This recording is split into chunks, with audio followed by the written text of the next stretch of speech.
आदर पाता, वह मेरा शिक्षक कहलाता। So may I invite Mukesh ma'am for some motivational words. जड़मती होत सुजान, रसरी आवत जागते सिर पर परत निशान। आदरणीय प्रधानाचार्य जी, सम्माननीय अध्यापकगण व प्यारे प्यारे बच्चों, सुप्रभात। मैं आज आपके सामने मेहनत के बारे में कुछ लाइनें बताना चाहती हूँ। मेहनत एक ऐसी कुंजी है जिससे आप अपना किस्मत रूपी ताला खोल सकते हो। मेहनत से कुछ भी असंभव नहीं है।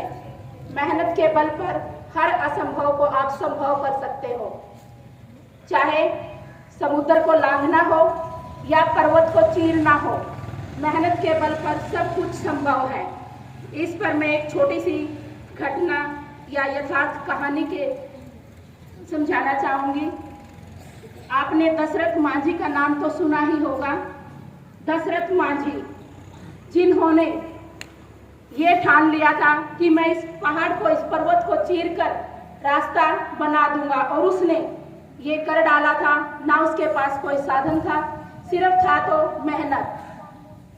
ना साथी थे ना साधन था, ना साथी थे ना साधन था, सिर्फ छीनी हथौड़ा था, सिर्फ छीनी हथौड़ा था। 22 वर्षों की मेहनत ने, 22 वर्षों की मेहनत ने पर्वत को भी तोड़ा था। उसने 22 वर्षों में लगातार मेहनत की थी और पर्वत से रास्ता निकाल दिया था। दशरथ मांझी एक कोयले की खान में काम करते थे। वो कोई बड़े आदमी नहीं थे, वो मजदूर थे। एक बार उसकी पत्नी उसके लिए खाना लेकर आती है और वो वहां से फिसल जाती है, पहाड़ी से गिर जाती है।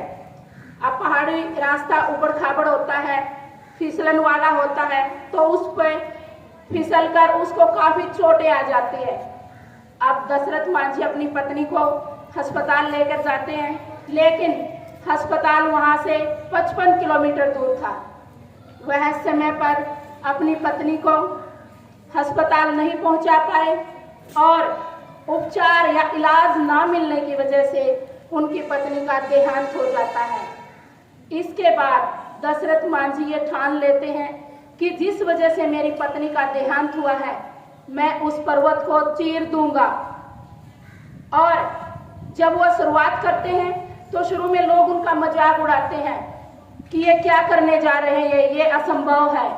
लेकिन उसने हिम्मत नहीं हारी और वो लगातार सुबह उठते, छीनी और हथौड़े से उस पहाड़ को, पर्वत को चीरने लग जाते।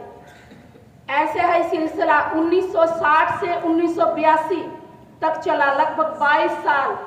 और उसने 360 फुट लंबे, 30 फुट चौड़े और 25 फुट ऊंचे पर्वत को काटकर उसमें रास्ता निकाल दिया। और जो अस्पताल की दूरी वहां से 55 किलोमीटर थी, अब महज वो 15 किलोमीटर रह जाती है। इसलिए प्यारे बच्चों, मैं आपसे इतना ही कहना चाहूंगी कि उसके पास तो साधन नहीं थे, लेकिन था तो विश्वास था, मेहनत थी और दृढ़ निश्चय कर रखा था। उसने ठान लिया था कि मैं ये कर सकता हूँ। आपके पास साधन भी हैं, सुविधाएं भी हैं। जो मुश्किल आएंगी उनका डटकर सामना करें, अड़े रहें, घबराएं नहीं और अपनी सफलता को आप हासिल करें। अंत में इन्हीं शब्दों के साथ मैं विराम देना चाहूंगी। मेहनत कर हल निकलेगा, मेहनत कर हल निकलेगा, आज नहीं तो कल निकलेगा। धन्यवाद।